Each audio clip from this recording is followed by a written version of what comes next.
Voilà, il n'a pas ce genre de réseau. Parlons maintenant d'Alassane Ouattara. D'où vient-il? Alors, Alassane Ouattara n'est pas ivoirien, il est burkinabé. Alors, je sais qu'aujourd'hui, ça paraît être un combat d'arrière-garde, mais c'est un fait. Il a commencé toute sa carrière avec un passeport burkinabé. Il était déclaré comme burkinabé partout, c'est-à-dire originaire du Burkina Faso. Il a été appelé par Houphouët-Boigny, le premier président de Côte d'Ivoire, comme Premier ministre dans les années 90, en 94, pour, en réalité, parce que c'est un technicien, il était au FMI, pour s'occuper en particulier de la dévaluation du franc CFA. Voilà, c'est un technicien. Et des ambitions lui sont venues à ce moment-là, et notamment parce qu'il a rencontré aussi son épouse, qui est une femme très ambitieuse, une grande femme d'affaires, qui a géré, parce qu'elle est devenue amie très intime du patron de la BCEAO, de la Banque centrale d'Afrique de l'Ouest, ensuite très très proche de M. Houphouët-Boigny, très intime de M. Houphouët-Boigny. On lui a attribué, comme ça, parce qu'elle a beaucoup de talent, sans doute dans les affaires, qui a été charmante, on lui a attribué la gestion de l'immobilier de la Côte d'Ivoire. Il faut savoir qu'à l'époque, l'immobilier de la Côte d'Ivoire, c'était l'immobilier d'Houphouët-Boigny. La caisse, il n'y avait pas deux caisses, il y avait une seule. Et ensuite, d'ailleurs, par ses relations, elle a géré l'immobilier de la famille Bongo. Alors on attaque beaucoup la famille Bongo sur ses biens, mal acquis, bien acquis, j'en sais rien. La France fait la morale à tout le monde de toute façon. Mais il se trouve que c'est Madame Ouattara qui l'a géré ici, à Paris, dans le place Victor Hugo, avec son agence. Donc, elle a beaucoup d'ambition, elle rencontre Ouattara, et elle épouse Ouattara.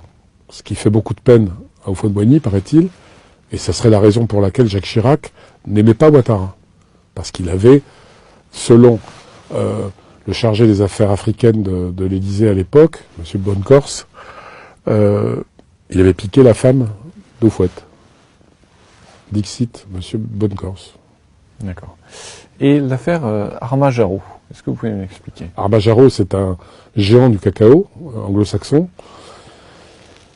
qui fait un travail formidable puisqu'ils ont beaucoup d'intérêt dans le cacao dans le monde entier, et notamment en Côte d'Ivoire, puisque la Côte d'Ivoire est le premier producteur mondial de cacao, et que le cacao, c'est mieux que le pétrole, puisqu'il n'y a jamais assez de cacao, puisque tous les pays émergents, tous les pays qui sont devenus des pays de grande consommation, notamment aujourd'hui la Chine, mais beaucoup de pays s'intéressent au cacao, il n'y a pas assez de cacao dans le monde. Donc on est sûr de vendre toute sa production. C'est coté en bourse, c'est une valeur sûre. La Côte d'Ivoire produit 40 à 50% du cacao mondial. Et Armajaro a des intérêts en Côte d'Ivoire qui ont été représentés, c'est terminé aujourd'hui, mais par le fils de Madame Ouattara, qui était l'homme de Armajaro en Côte d'Ivoire. Il se trouve que juste avant quand il y a un événement, c'est-à-dire quand il y a un coup d'État ou quand il y a une préparation de guerre, ça a été le cas avant les élections, là, en Côte d'Ivoire, ça a été le cas en 2002, quand il y a eu le coup d'État contre Gbagbo, on s'aperçoit qu'il y a des achats massifs de cacao par Armajaro, qui le stocke et qui le revend quand la crise est là, c'est-à-dire une guerre, évidemment, beaucoup plus cher. Donc Gbagbo dit souvent, pour savoir ce que préparaient mes ennemis, il me suffisait de regarder ce qu'achetait Armajaro comme cacao. S'ils en achetaient beaucoup, c'est qu'on préparait un mauvais coup, et qu'on allait stocker pour faire monter les coûts, les cours et les prix. Donc revenons à la CPI maintenant. Quels sont les torts des deux côtés, en fait, Ouattara et Gbagbo, pour la CPI? Est-ce que Alassane Ouattara est inculpé également à la CPI? Alors, c'est un des problèmes, c'est une des raisons pour lesquelles, quand on demande si on est partisan de Gbagbo, oui, parce que le procès est de toute façon basé sur des choses injustes, puisqu'il y a eu guerre civile. On peut concevoir que la CPI intervienne, pourquoi pas, mais à ce moment-là, il faut que tous les protagonistes soient présents, puisqu'on sait que l'agression militaire est venue des rebelles, à partir du Burkina Faso. C'est-à-dire que l'agression de la Côte d'Ivoire, c'est pas Gbagbo. Celui qui a déclenché le feu et la violence, c'est pas Gbagbo. Gbagbo était élu, on n'arrivait pas à organiser d'élections parce que le pays était occupé, mais au départ, il y a un coup d'État armé, avec des gens en armes qui finissent par occuper le pays.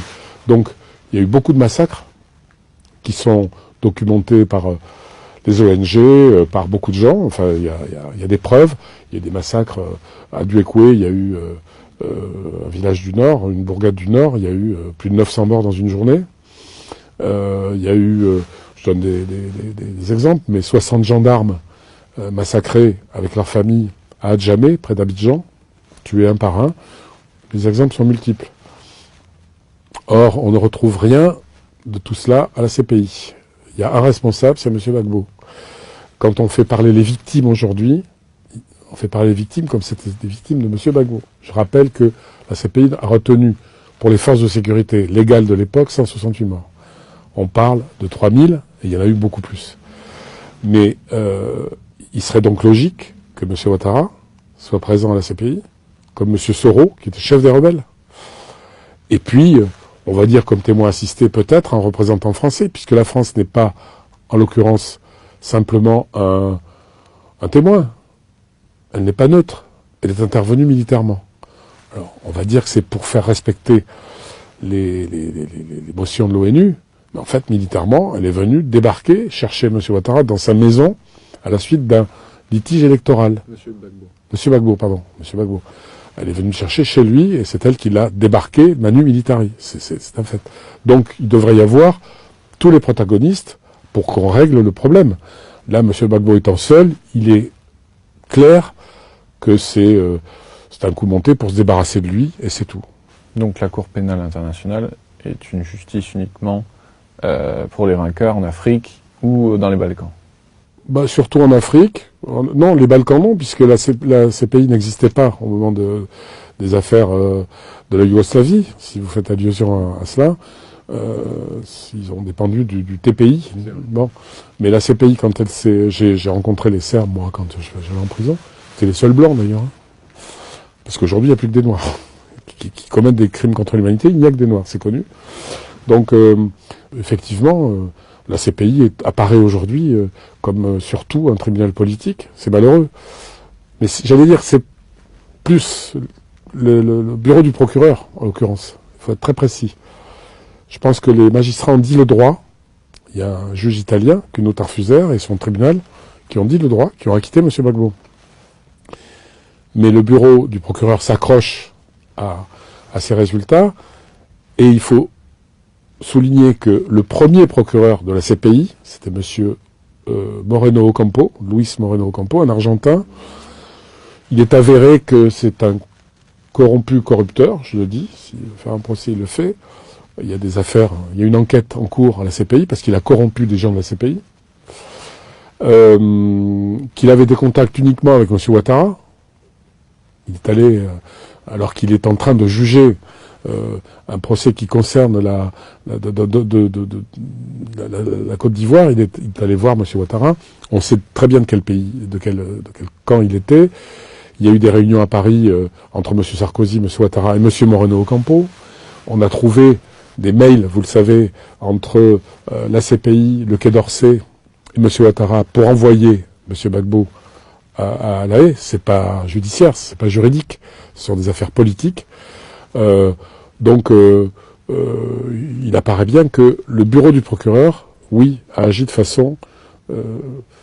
façon qui n'était pas du tout assimilable à du droit. Donc la CPI est illégitime et décrédibilisée. Elle était légitime, les Américains le disent eux-mêmes.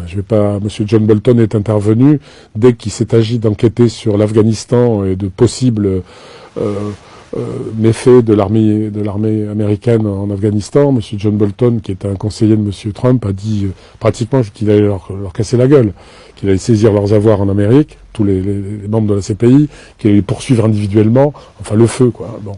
Donc, on se demande sur quelle base aujourd'hui repose la CPI. Et pour autant, je vous dis, il faut souligner que dans ce contexte difficile, il y a des magistrats qui ont dit le droit. Moi, je veux le souligner parce que c'est très courageux. dans un contexte aussi difficile, et parce que la CPI ou disparaît aujourd'hui, en implosant sous l'effet du procès Gbagbo, ou se réforme totalement et finit par convaincre la communauté internationale, mais pas seulement l'Occident, peut-être aussi justement les Russes, les Chinois, tout le monde, que on peut rendre une justice internationale. Est-ce possible?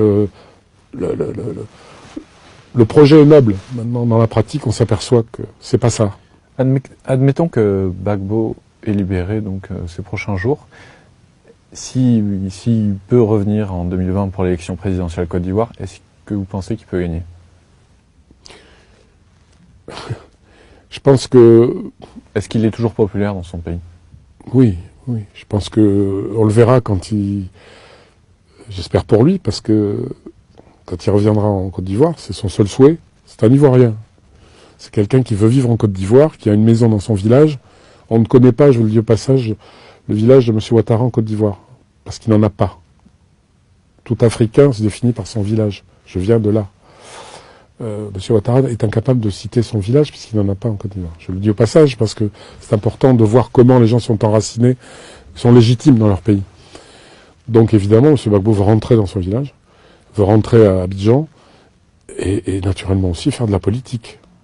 C'est un homme politique qui fait... Sa vie et la politique ne font qu'un. Il fait de la politique depuis l'âge de 20 ans avec des objectifs très précis pour son pays.